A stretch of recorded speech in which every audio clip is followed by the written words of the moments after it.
هلو يا حلوين، شلونكم؟ أتمنى تكونون كلكم بخير وبصحة وسعادة يا رب. اليوم راح أشارك وياكم طريقة عمل زنود الست، وراح أسوي طريقة هم حلوة لتلوين البيض، بيض العيد.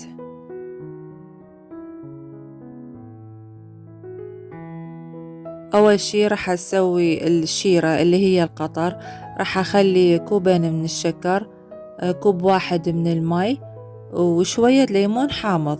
إذا ما عندكم ليمون فريش يعني خلوا ليمون دوزي اللي هو ملح الليمون، خاشوقة كلش صغيرة، خلوا وياها وخبطوها. هسه راح أخليها على النار، على نار وسط إلى أن تفور أنصي جواها. أه تبقى فد 5 دقايق تقريبا، وبعدين أطفيها. الشيرة لازم نسويها أول وحدة على مود تبرد. من نطلع زنود الست من الأوفن راح تكون حارة، فإذا هي حارة والشيرة حارة راح تمتص هواية الشيرة وتصير حلوة، وتصير هواية لينة همنا بنفس الوقت، يعني ما تصير مقرمشة.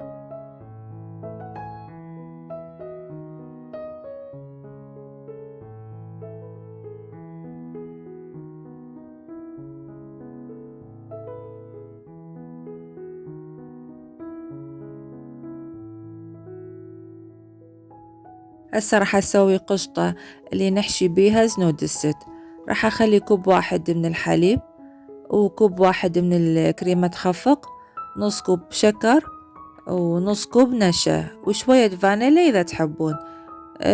نص كوب شكر أو نشا تقريبا تطلع 3 ملاعق كبار من الأكل. تخفقوها على البارد، تخلطوها المكونات كلها، نخليها على النار ونظل نخلط بيها على مدلة اللزق إلى أن تفور. تبقى دقيقة واحدة ونطفيها.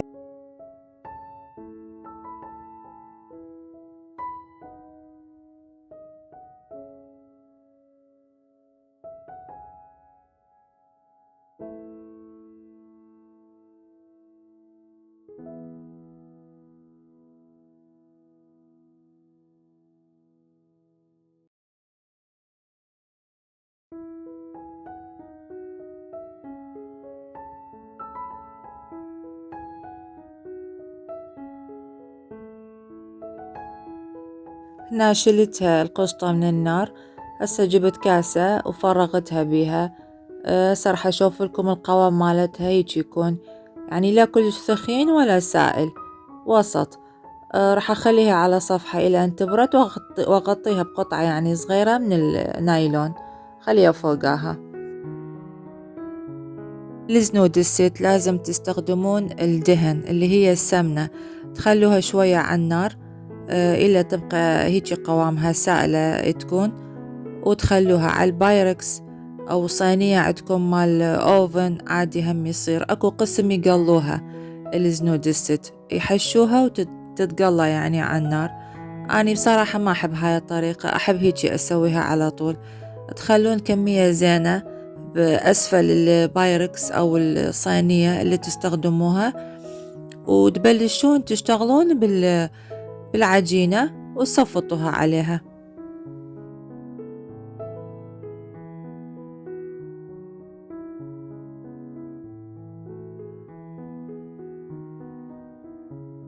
عندي هاي عجينة البقلاوة متوفرة بكل الماركتات.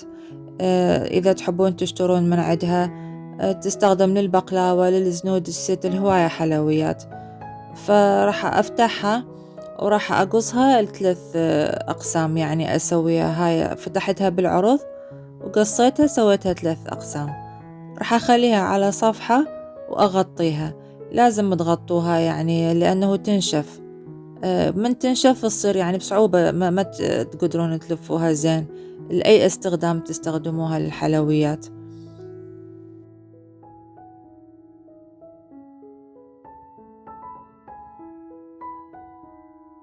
تاخذون طبقتين من العجينة. إذا أخذتوا طبقة واحدة احتمال تخرب لأن خفيفة تكون. هنا أخذت طبقتين وخلت شوية حشوة. الحشوة عندي بردت القشطة، ولفيتها بهالطريقة. هنا جبت خاشوقة صغيرة خليت من الطحين وشوية ماي، بس أبل الأطراف العجينة على مود تلزق لا تخرب. بصراحة أنا جربت حتى ماي بوحدة هم يعني ما لزقت وما خربت العجينة، ما انفتحت من تخلوها بالصينية أو الأوفن.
هنا خلصت أول وجبة.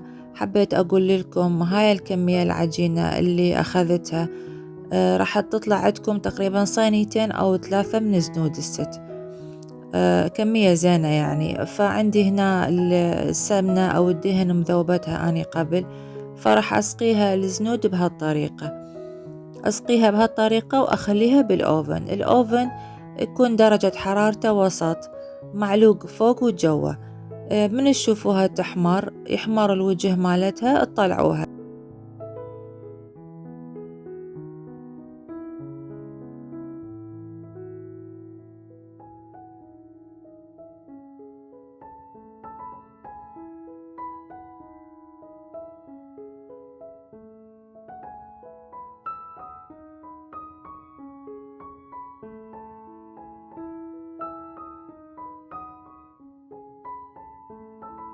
أنا طلعتها من الأوفن وصارت جاهزة، وهي حارة راح أسقيها بالشيرة أو القطر. أنا أسقيها بهالطريقة، يعني ما أحبها تكون كلش حلوة، ما كثر الشيرة بها. إذا أنتوا تحبون الحلا يكون زايد فخلوا كمية أكثر من الشيرة، يعني حسب الرغبة. وصفطوها بعدين بالماعون وتزينوها، تحبون بالجوز أو فستق تطلع كلش طيبة.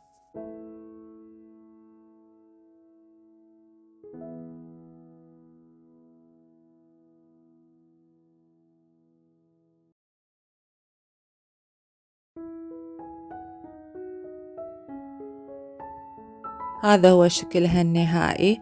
راح أزينها بالجوز، وأتمنى تجربوها وتنطوني رأيكم، تقولوا لي بأنه عجبتكم أو لا. وسوينا أروح راح أسوي بيض العيد، راح ألونه على طريقتي هسه جديدة سويتها أني، وأتمنى تعجبكم. هنا دا أشوف لكم شلون شكلها من برا ومن جوا، وشلون طلع طعمها كلش طيب. على مود تجربوها وتسوون مثلها.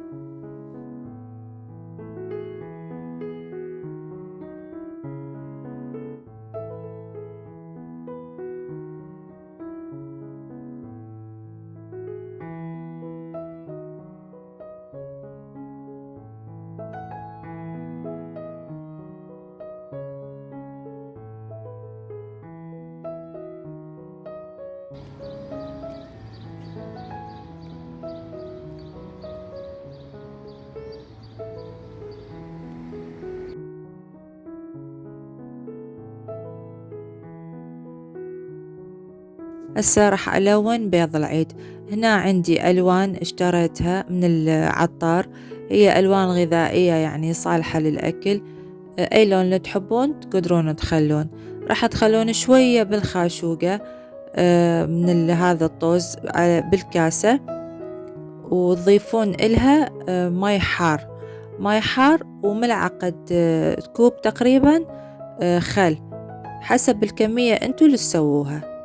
هاي الألوان الغذائية اللي اشتريتها كانت بظروفها يعني هيجي أكياسة كلش صغار، فمن تفتحوها وتخلوها يعني تحفظوها يمكم، تخلوها بأكياسة شي كلها راح تذبلون وتتوسخ الكاونترات وإيديكم. فالأفضل تخلوها هيجي علب صغار. أنا هاي اشتريتها هاي العلب صغار كلش أو شياشة صغار، تخلوها بها كل واحد بلون، وأهم شي الغطا ينسد زين.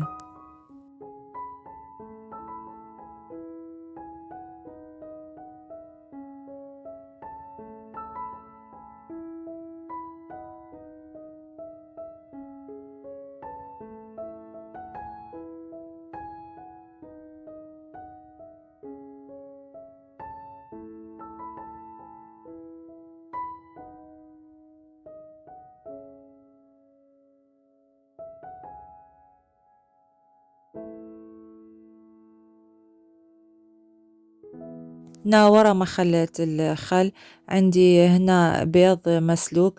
البيض تخلوه بجدرية إذا تسوون كمية يعني كبيرة، أه تخلوه على النار وتخلون شوية وياه ملح على مود البيض لا ينطق.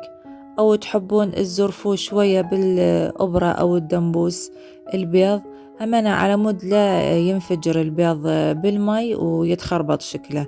تبقوه تقريبا 10 دقايق للسلق، مو أكثر. إذا يبقى أكثر الصفار راح يصير على أخضر ويصير غير صالح للأكل. هاي أحسن طريقة. من ينسلق يبقى 10 دقايق أو أقل على النار، تشيلوها تبقوها على صفحة، شيلوه من الماء تبقوه على صفحة إلى أن يبرد. ومن تجهزوها هاي الخلطة مال الألوان وهي باردة تخلوها على الألوان اللي انتو تحبوها زينوها.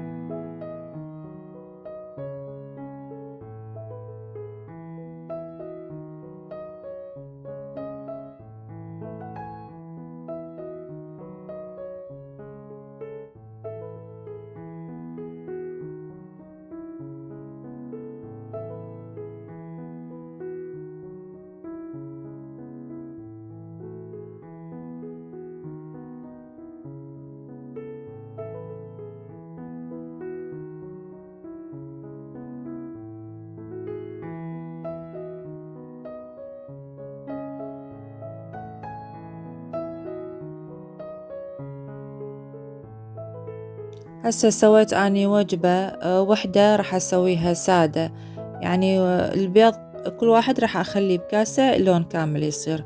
وجبت هنا كلينس مال مطبخ اللي نخليه جوا البوتيتا أو مقلية يعني يمتص الدهون. هاي تسووا طبقتين وتخلون من كل لون شوية يعني بالهاي القطعة مال كنينس، وتجيبوها البيضة تخلوها بهالشكل، تعدلوها عدل تكون هيجي واقفة البيضة، وتلفون الكنينس تبقوها تقريبا 10 دقايق على صفحة إلى أن تنشف تفتحوها الكنينس وتشوفون هسه شكلها شلون يطلع كلش حلو.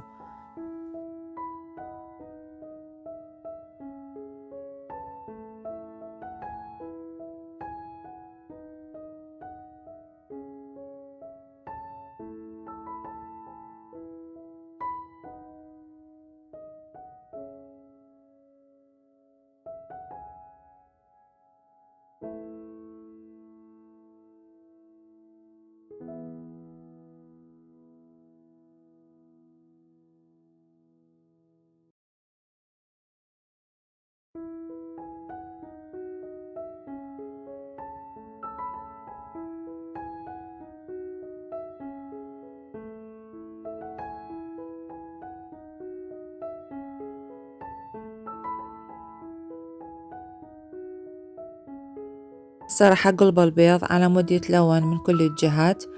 وأنا عندي طريقة اللخة لتلوين البيض أو التزيين، موجودة على قناتي، منزلتها أني الفيديو على اليوتيوب. إذا تحبون تشوفوها دخلوا على الفيديو وشوفوا هالطريقة.